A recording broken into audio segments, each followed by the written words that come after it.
Professor Cunningham is going to tell us about photonic biosensors, and I think they have a chance to kind of look at your lab a little bit as yes, well. Right? Yeah, we did have to, we were on the tour. So hopefully everything falls into place. So thanks so much, Brian. Okay. Well, thanks very much, Professor Popescu, for the chance to share some of my group's work with the summer school, and then thanks and welcome to all of you to University of Illinois. I hope you enjoy our warm weather and the cornfields and biophotonics lectures. So first, I'd like to start by acknowledging the people in my group who really did all the things that I'll be sharing with you today. So I have graduate students in bioengineering, electrical engineering, physics, also material science, and then the organizations that gave us funding. And I'll be describing some work that we've done with collaborators in chemistry, crop sciences, and also in ECE.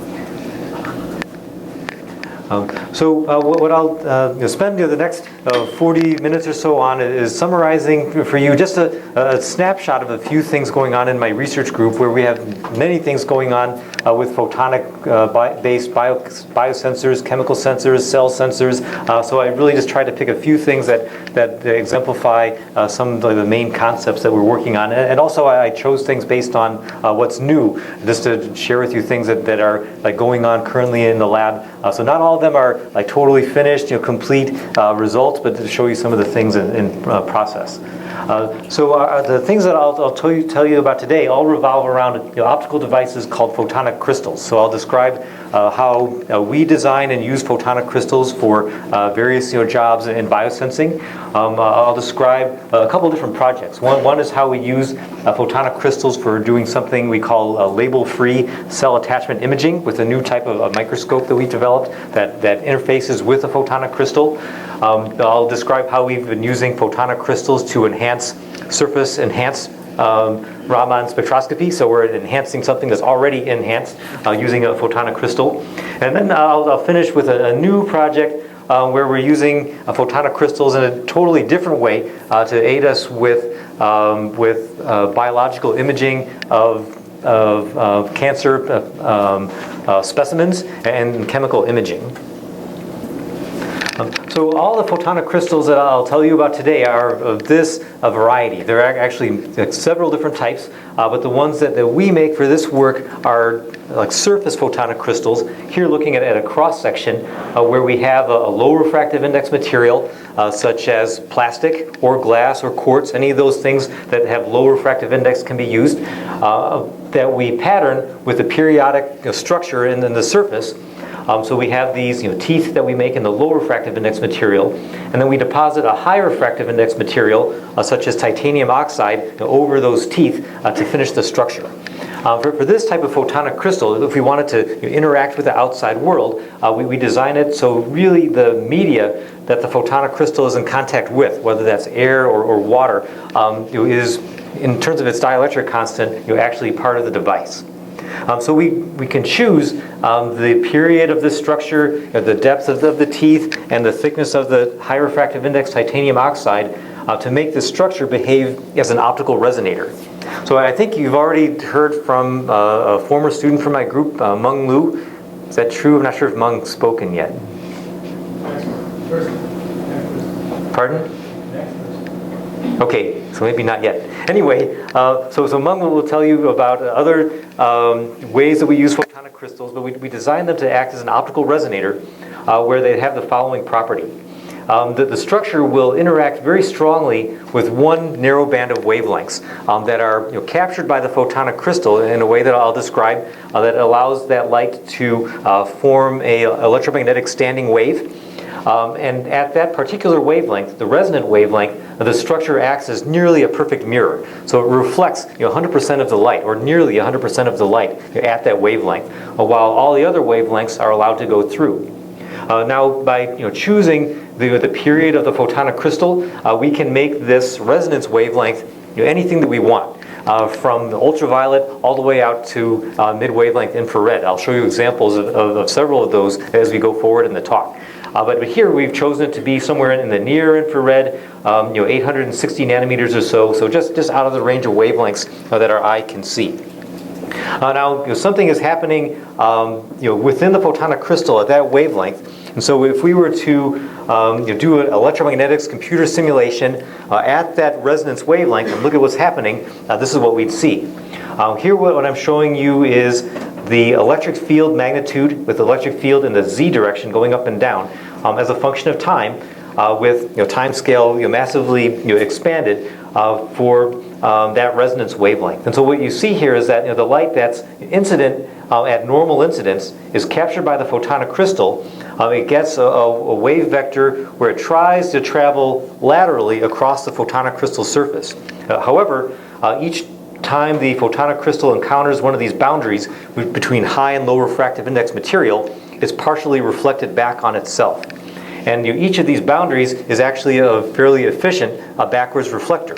And so this here in the simulation, I'm showing only one period, but if we imagine that the structure has several periods and the light is being folded back on itself, we end up forming an electromagnetic standing wave that's confined around that photonic crystal surface, where a lot of the energy is within the medium, in this case water, that's on top of the photonic crystal. Now, since this is a nanostructure, we designed these structures that they have a period that is a fraction of the wavelength of light that we're interacting with. It's important that we be able to make them inexpensively. And so it would be possible to make structures like this using electron beam lithography, or to go to a pretty decent silicon fab and make these structures on silicon wafers. And for some projects we do that. But for many of the tasks that we have in mind for photonic crystal biosensors, the structures need to be super inexpensive, even less expensive than what you can make on a silicon wafer. And so we've developed a process that we call nanoreplica molding that I think many of you have seen already in the lab demos, where we begin with a silicon wafer that has the pattern of the photonic crystal permanently etched into it. And we use this silicon wafer as a mold or a template, we call it a master, for replicating that grating structure into plastic. And so we do this very accurately with this approach, where we take a small volume of liquid UV curable epoxy and we squeeze a thin layer, squeezing out all the air between a flexible polyester sheet and the silicon wafer.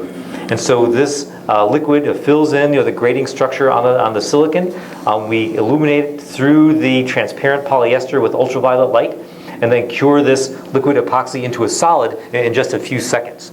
Now, having done that, we can peel that replica off the silicon wafer and then finish the photonic crystal by depositing our high refractive index material by your favorite method, sputter deposition or evaporation, for example. And so without doing any lithography, except for the silicon master wafer, which we can use thousands of times, we can make photonic crystal surfaces very inexpensively.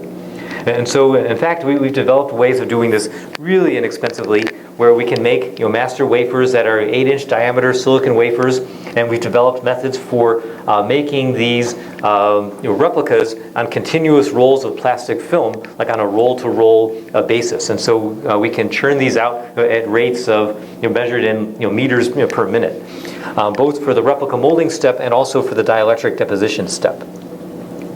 And so having made those nanostructures in plastic, we can incorporate them into all kinds of single-use disposable laboratory items, such as microplates, where the photonic crystal is this whole thing, but these are upside-down microplates, showing you the back. But on the front, there's a bunch of holes. Each holds a small volume of liquid that can be used for doing one biochemical assay. So these microplates are compatible with all the infrastructure in biology labs for automating assays. And so it's important to be able to make our biosensors big and cheap so they can fit in formats like this. We can also cover an entire microscope slide with a photonic crystal, so we can make photonic crystal slides that we can use for various things, as I'll show you as we go forward. The main idea is that we can make them pretty big and very inexpensively. Now the photonic crystal has that resonance characteristic, so if we illuminate it with all wavelengths, or if we illuminate it with just a broad bandwidth light source, such as a broadband LED, we can have all wavelengths going in, and only one wavelength coming back. So we can measure a photonic crystal very easily by coupling this light from an LED into an optical fiber, shining that optical fiber into the photonic crystal at normal incidence, and then capturing the reflected light into the same optical fiber and steering some of the light into a spectrometer that measures that resonance condition for us. So that's how we measure a photonic crystal. Let's talk now about how we might use it for a job in cell attachment imaging. Now, I haven't told you how we detect anything yet, so I'll try to do that here on this slide. So here, let's imagine this is our photonic crystal surface, and that we have this resonance reflection that we can measure with a spectrometer. Now, if we take a cell and like a giant water balloon here and land it on the photonic crystal surface, this is something that we observed very interesting. When we first started trying to measure cells with photonic crystals, we put cells onto the photonic crystal.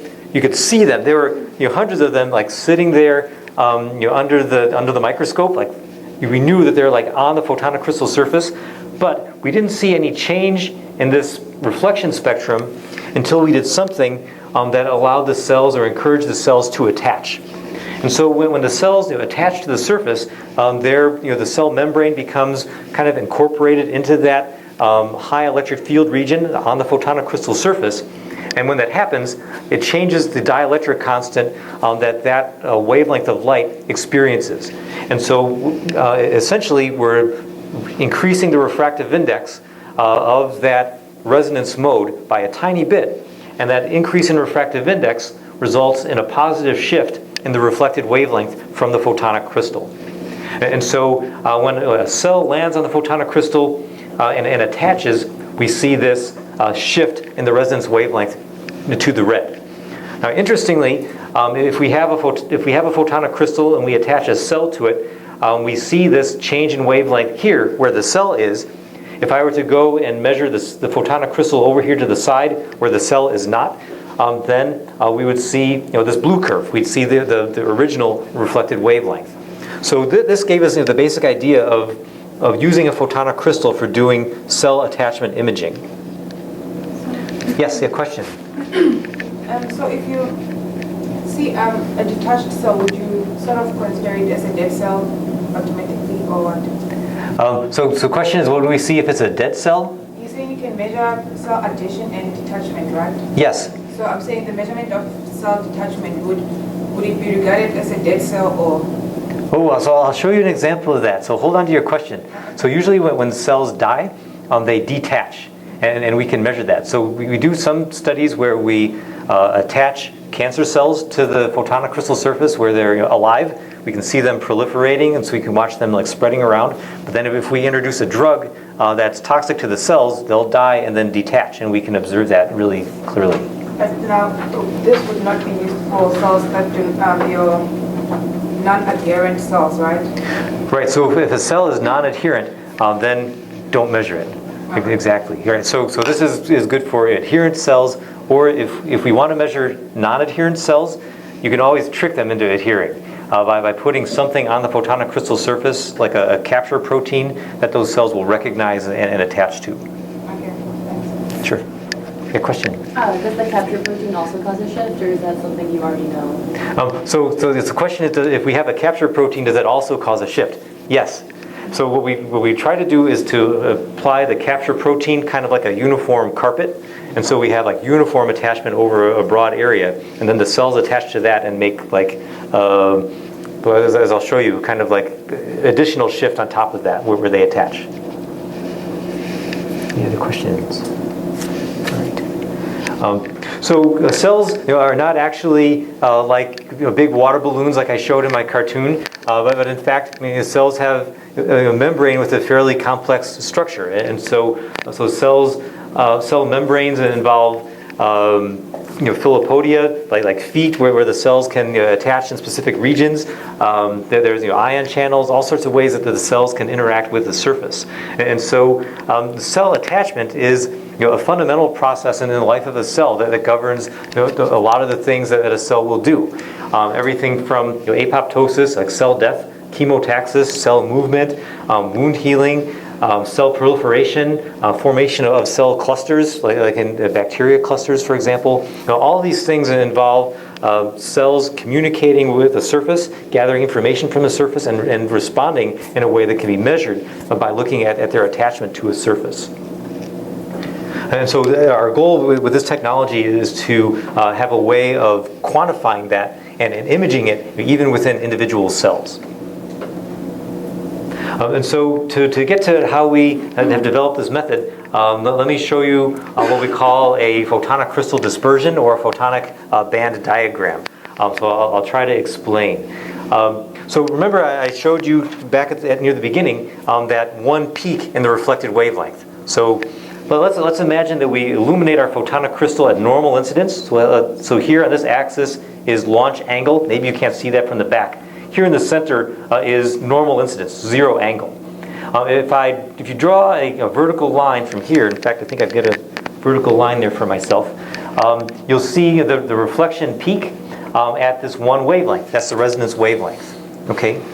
So the blue line here represents the combinations of wavelength and angle that results in the resonance. Does that make sense? So what that means is I can measure one resonance here at a wavelength of 880 something at normal incidence. But if I go to, say, like 5 degrees, my resonance will be at a greater wavelength. In fact, I'll measure 2 resonances in that case. But you can see here how the resonance and the angle are kind of related. There's actually, there's what this graph suggests is that there's a second way that you can measure the resonance from a photonic crystal surface. The first way is to illuminate with a broad band of wavelengths and look for the reflection using a fixed angle. The second way is to take a fixed wavelength, such as from a laser, and to illuminate with one wavelength and to find the resonance that occurs at a specific angle of incidence. Okay? So what you need then is some way to scan through a series of angles of incidence. And so here we see a peak in reflection at a particular angle. The way that we do it in real life is more like this, where we, instead of measuring reflection against the photonic crystal, we measure the transmission through the photonic crystal. So whereas before I was showing you a peak in reflection, now if we look through the photonic crystal, we measure a dip in the transmission. So let's imagine we can take a photonic crystal and subdivide it into a whole bunch of pixels. For each pixel, we want to have a way to measure this angle of minimum transmission. We call AMT for short. Does it make sense? Okay, so here's our instrument for measuring shifts in the resonance coupling condition or changes in the angle of minimum transmission as a function of position on a photonic crystal. So this is kind of like a microscope, but it has an added wrinkle to it, which I'll explain. So here, our photonic crystal is here, called the sample. We're transmitting light through it. The light that we're transmitting through is a fixed wavelength. So here we're using a helium neon laser. We're taking that light, putting it through a neutral density filter to cut down the intensity a little bit. We have a diffuser that helps us to remove interference fringes and things that mess up our image. We take that laser beam, focus it down to a point, then expand it into a collimated beam. We illuminate through our photonic crystal by bouncing it against this mirror that we can tune its angle. So imagine that we just have a nice precise motor on this mirror, and we can tune through a range of angles pretty quickly and measure the transmitted intensity onto a CCD camera. So that's kind of it. So let me show you how this works with something that's not a cell but easier to explain. So here's a photonic crystal surface where we've created an array of spots. Each spot is a spot of high density DNA. So in the places that are bright, those are places where the DNA is. The places that are dark are the places where the DNA is not. What you're looking at here is not an ordinary image. This is an angle of minimum transmission image taken with our scanning instrument. So here what I've shown you is just zooming into 4 spots. And let's consider what the resonance curve looks like on the spot and a place not on the spot. So what you see here is where the spot is, where the DNA is, the angle of minimum transmission is shifted over a bit from this black curve where the DNA is not. And so what you can see here is that these spots are kind of big. This line is 400 microns, so I think these are 200 micron diameter spots, so it's a lot bigger than a cell. But here you can see pretty distinct boundaries between the places where the DNA is and the DNA is not. And we can take images over fairly substantial surface areas. Question. Yes? What is the concentration or how much DNA you have? Does it affect the... Yes, so exactly. So the amount of shift is proportional to the surface density of the DNA that's applied. Here it's pretty high. These are DNA capture spots that I think we use something like a milligram per ml concentration of DNA to make the spots. So these are fairly easy to detect. So now let's apply that same thing to some cells. So here I think these are human hepatocyte cells. So these are kidney cancer cells. Where here's a bright field image of some cells on the photonic crystal surface. So there's one there, there's one here. Here's a kind of a long, strung out one. And then this is the angle of minimum transmission image taken with our microscope. And so where the place where the cell is this blue curve. And then the background where the cell is not is this red curve. So in fact, we can see where the cells are attached, and we can see the density of attachment as a function of position, even within individual cells. And we can even make little three-dimensional cell mountain diagrams that show us how they are at one particular time. But we can also take multiple images as a function of time to make cell attachment movies. Here's just another example of a bright field image of some cells attached to the photonic crystal, and then the biosensor image, where again this is on a scale of angle of minimum transmission shift in units of angles. So you can see the places where they've attached themselves. So in this case, we have prepared the photonic crystal with a surface with an extracellular matrix coating that helps the cells these particular cells to adhere. We can see the cells changing as a function of time. So if we take an initial image at 1 hour, 2 hours, 3 hours, you can see the cell kind of slowly crawling across the surface here. Interestingly, they don't seem to leave a slime trail behind. If they did, we'd be able to measure that if they left protein deposits behind them. So a lot of our work now, we're looking at how cells respond and do things over time, and how they respond to different drugs. Let me give you just a short example, kind of to get to your question from a few minutes ago. And so this is a pancreatic cancer cell responding to a drug that kills pancreatic cancer cells. This is stausporin. So here's a cell that's attached to the surface. Here's our cell attachment image. From our image, remember this is comprised of a whole bunch of pixels, and so here we've just chosen a couple of pixels to look at. One that's near the center of the cell where it's firmly attached, one near the perimeter, and one kind of on the background. Now when we expose these cells to stausporin, the cell visibly changes. It doesn't launch off the surface and totally die, but it clearly changes shape. It becomes less spread out and more rounded. And we can actually measure this very clearly with our biosensor imaging. So here, just to show you a few of the pixels I've picked out. Here's, I think before, and then on the right, on your right, is after responding to the drug. And just focus on the green pixel. That's the one that's on the perimeter of the cell. Well, here it's in the attached range, kind of near the AMT curve of the pixel in the center of the cell. After we expose it to the drug, the green curve kind of shifts over and is more like the response on the outside of the cell. Okay, so now I'm going to change topics, since I know that lunch is after me, so I don't want to make any references to food for sure. But talk for a few minutes about a whole different way that we use photonic crystals, and this is in Raman spectroscopy. First, let me ask, has anyone described to you Raman spectroscopy yet? Okay, so I won't spend much time on that. So you know that in ordinary scattering or Rayleigh scattering, the incoming photon hits a molecule and leaves with the same wavelength. But in Raman scattering, the photon interacts with the electrons of the molecule, and which results in collisions with the atomic nuclei of the molecule, and in the end results in mechanical vibration, and that results in the wavelength leaving having different energy than the wavelength that came in.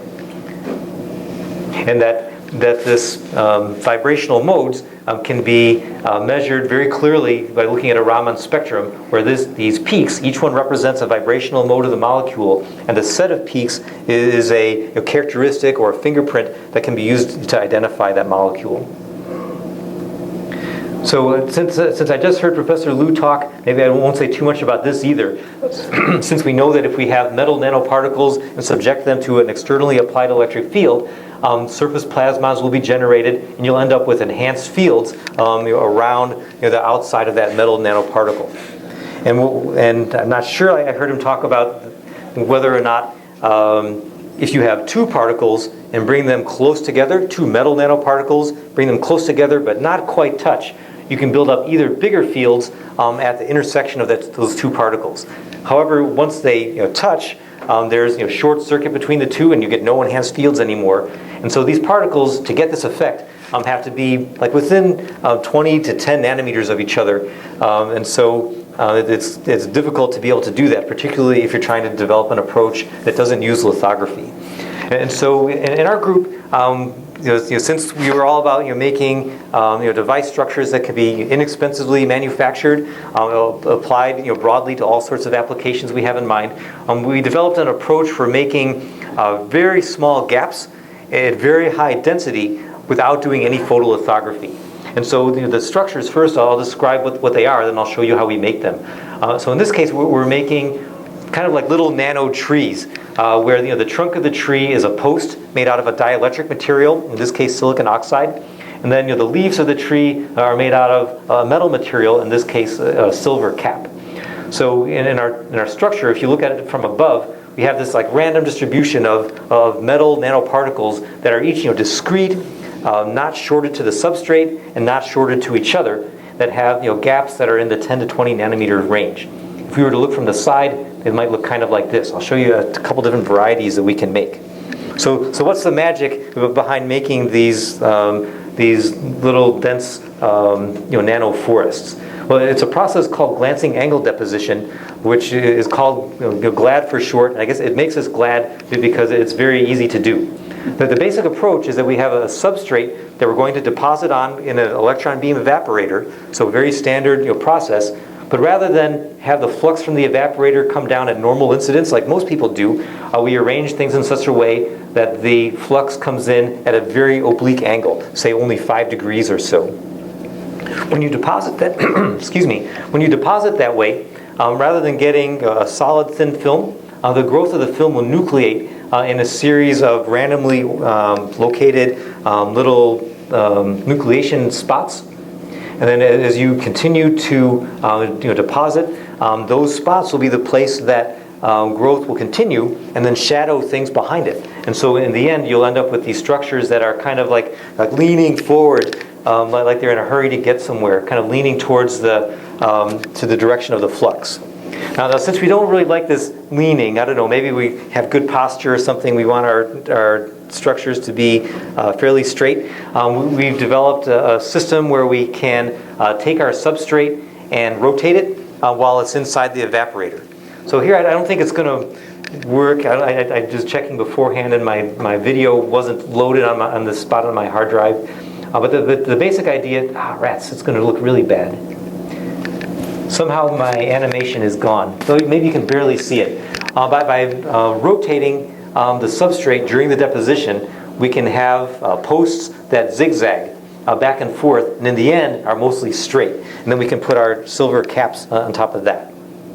And so we can make structures that look something like this, that have kind of like wiggly posts that are made by like rotating the substrate during the GLAD deposition, and then mostly stand up straight. And we can do this very uniformly over big surface areas. So our basic idea here is to take a photonic crystal. Remember, a photonic crystal has those enhanced fields. We want to take those electric fields, the resonant electric fields from the photonic crystal, and couple them into the surface plasmons and metal nanoparticles that are deposited on the photonic crystal. So we've been taking this glancing angle deposition process and doing it on photonic crystals in order to make like 50 nanometer or so tall silicon oxide posts that have 30 nanometer or so silver caps on top of them. It kind of looks something like this. One question. Yes? So how do you put the silver caps or the gold caps on top? Oh, good question. Yeah, sorry I didn't explain. And so within the evaporation chamber, we have a crucible for silicon oxide and a separate one for silver. And so we deposit the posts first to silicon oxide. Then we stop the deposition, change to the silver crucible, and then finish them off without breaking vacuum, putting the silver right on top. Okay, so the basic idea is that we have this enhanced electric field at the resonance wavelength that's like over the top of the photonic crystal. In this case, we have a slightly different structure. Here we have our polymer photonic crystal, or our polymer grating, that we overcoat with silicon oxide, and then finally put titanium oxide on top of that. So we still end up with a periodic structure that works. Our detection instrument looks like this, where we take a Raman excitation laser. In this case, it was a 600 nanometer laser. These photonic crystals were made for more like visible wavelengths rather than the near infrared ones that I showed you before. When we tune the photonic crystal with respect to this laser so that it matches the resonance coupling angle, we get that high reflection, which is like low transmission. So with a power meter on the opposite side of the photonic crystal, we can know exactly when we have this photonic crystal tuned to the resonance coupling condition. And then we capture the scattered photons with a microscope objective that ends up going into a spectrometer. So let me go here first. We can see the effect of the photonic crystal very clearly when we measure the Raman spectrum of, this is a molecule BPE dissolved in methanol and deposited on the photonic crystal surface. If we illuminate the photonic crystal at the not resonance coupling condition, this is what our SIRS signal looks like. If we rotate it so that we match the resonance coupling condition, we get a big boost in the SIRS signal as shown here. So in this case, we got about a factor of 10 further enhancement of SIRS by using the photonic crystal. And we were able to show that it exactly matches the resonance coupling condition, that it's really due to this, the photonic crystal resonance is now coupling to the silver nanoparticles. Okay, so I think I've got 8 minutes left according to my watch, so I'll try to use them to describe something completely different for those of you that might be Monty Python fans, in which we're using a new technique that we call discrete frequency infrared absorption imaging, kind of a mouthful. But I think everyone's familiar here with what absorption is at least. The basic idea behind absorption is that if you have some material with some known depth, if you shine light through it with one intensity, if some of that light is absorbed, you'll measure low intensity on the other side. And so different materials have different absorption wavelengths. And in fact, we've been working with Professor Bhargav, who's here in the bioengineering department at Illinois, whose main area of research, among many things that he does, is infrared absorption imaging of tissue samples, particularly like biopsy samples used for prostate cancer screening and breast cancer screening.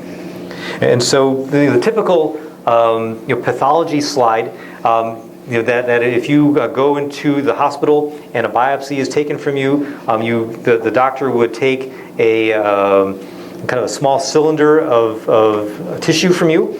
The tissue will be sent to a lab where that cylinder will be sliced into like a loaf of bread into a bunch of very thin slices that are circular and then would be like laid out with their like surface exposed onto a glass microscope slide.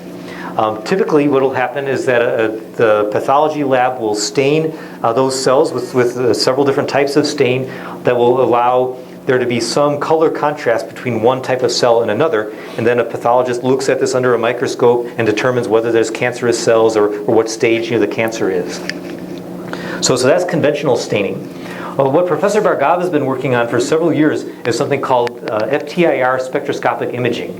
The basic idea is to not use a stain, but rather to classify each kind of cell in a pathology slide based on its infrared absorption.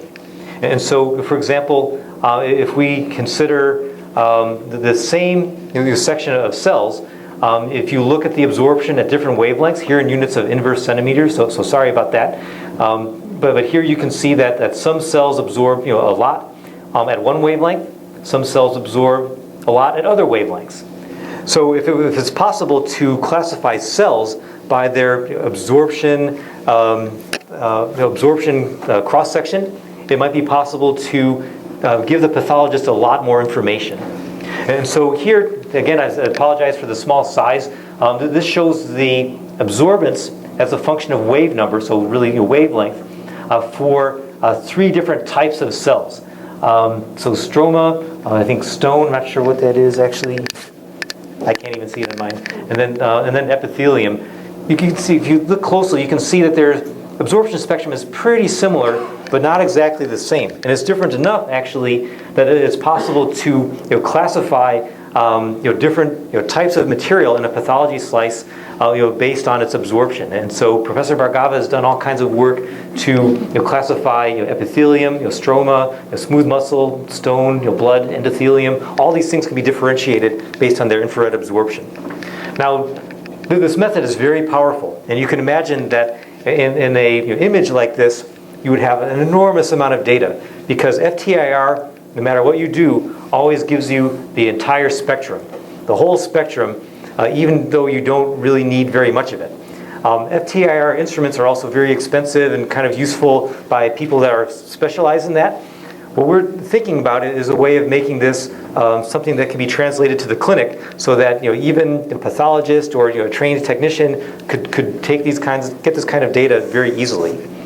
And so what we're considering, or what we're doing in a fairly new project, is developing a system that only looks at discrete wavelengths, only the ones that really matter for classifying those different kinds of cells.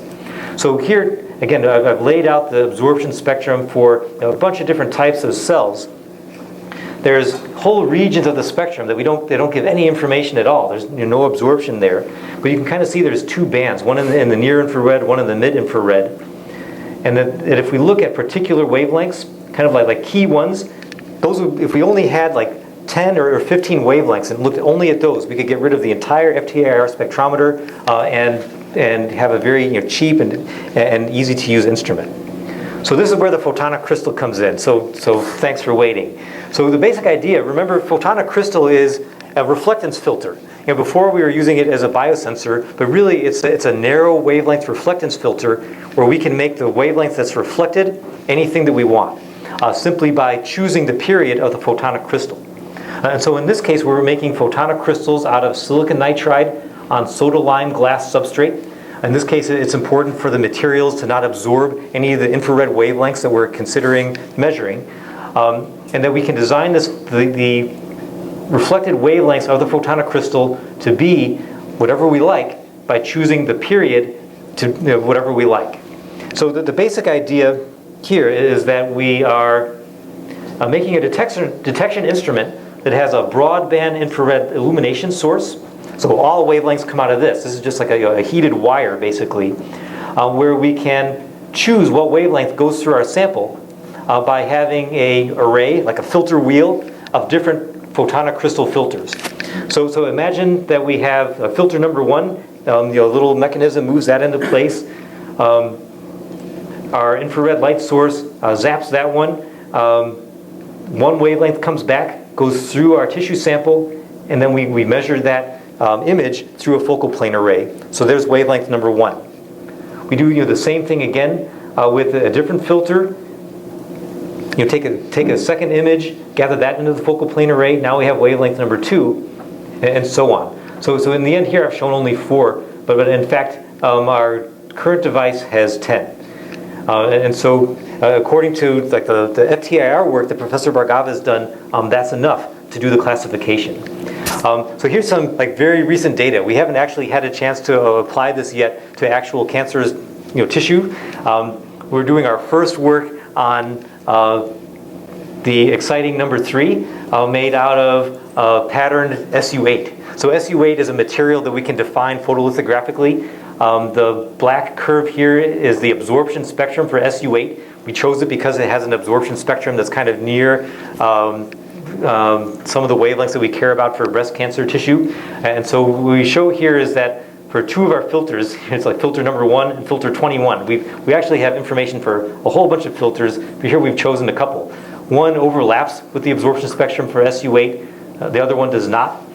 Here we're illuminating broadband light source, hitting the photonic crystal, going bouncing against the mirror, going through our sample, and then taking our image. And here's just a zoom in of one part of the image, just showing that we can differentiate using 2 filters on whether the SU8 is there or not. So that's not a really big trick, but that's like our first actual image. And so we're working towards doing this like on a bigger scale with more filters that cover the precise absorption wavelengths in specific tissue in breast cancer slides. So to conclude, we use photonic crystal surfaces in many ways. They have this property that's very useful, that they're a high quality factor optical resonator where we can design that resonance wavelength to be anywhere we want. Today I showed you how we use that for label-free imaging for cells. It's also useful for many other tasks in label-free biosensing of molecules. Mung, in his talk, will describe how we use it for enhancing fluorescence and detection of cancer biomarkers. And then they're useful because we can make them big and inexpensively on plastic or on silicon for various jobs in enhancing SIRS, spectroscopic imaging, enhancing fluorescence, and imaging cell attachment. So I really appreciate your attention, and I'd be happy to answer questions you have.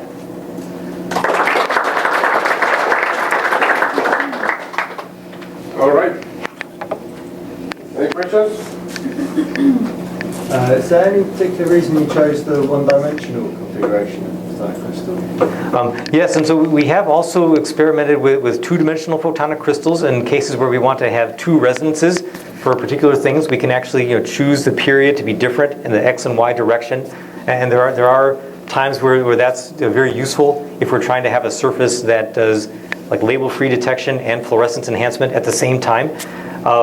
What we find in practice is when we have a 2-dimensional photonic crystal, that the resonances that we like to be very narrow kind of broaden. And so, and there's really not any advantage to having a 2-dimensional one in terms of sensitivity. So it's easier just to make the 1-dimensional ones. And so we tend to stick with those for most of the applications, especially if, in the cases I showed you here, the 1-dimensional one interacts strongly with one polarization of light. So I've ignored the other polarization. If we want to have a surface that's polarization independent, then we go back to the 2-dimensional ones. Yep. In your cell vision experiments, do you normally need like an extracellular matrix protein on the surface for the addition, or depends on the cells that you're using? Yep, it really depends on the cells. And so some cells will attach to titanium oxide, no problem. But in fact, it's much more useful to have an extracellular matrix provided on the photonic crystal's surface first, because that's really the way that cells are in their native environment. And so, typically we'll prepare a surface that's a mixture of laminin and fibronectin, and then like most cells will attach to that very easily. Have you compared your surface with like the cell culture to see if like the actin filters are? So that's something that we would like to do, but we haven't done yet. So yeah, that is a really good question though. Yes. For the disease biomarkers, are you looking at surface proteins on cells, or are you doing something to your samples? Oh, so in our work with disease biomarkers, I didn't touch on that today. We were detecting soluble serum proteins, and so in that project, it's our goal to detect, to detect 10 cancer biomarkers in a single droplet of whole blood.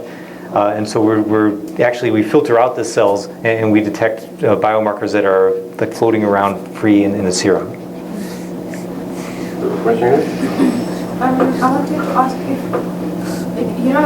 different cells, they attach at different times. So now, would you actually determine the time of incubation before you could start reading your graph? Yes, and so in fact, for most of the work that we do, we start off with a blank photonic crystal. We take an image of it while it's still blank, and then we add the cells. We put the whole thing into the biosensor into the incubator and wait for a particular amount of time to give the cells opportunity to attach. Then we take them out, put them back on the instrument, and then measure.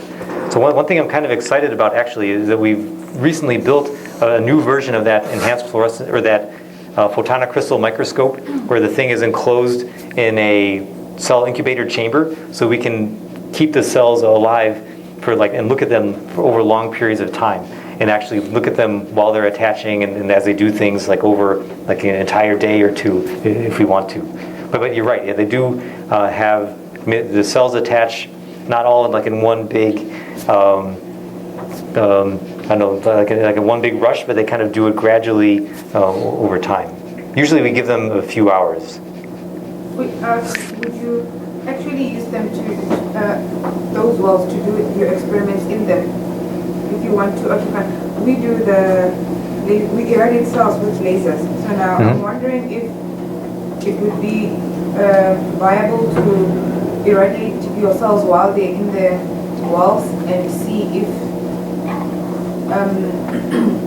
you would still get results based on your treatment, if whether they have died or they still are alive, or they were alive and then go into a phase of apoptosis. So currently we do that. I mean, we have the cells where we're taking images of them. We add the drug and then we watch. That's our current method of doing it. But you have not tried to apply laser onto the cells and to see what happens afterwards? No, the laser for illuminating the photonic crystal, if that's the one you mean, that's on the whole time. Laser isn't for treatment. Oh, I see. No, we haven't done any laser treatment of the cells. The laser in our case is just for doing the imaging. By treatment you mean killing? No, like your low-level laser therapy. I see. Yeah. And so yes, we don't have capability, at least not yet, to treat them with a laser while they're being measured. All right. Let's thank our speaker one more time.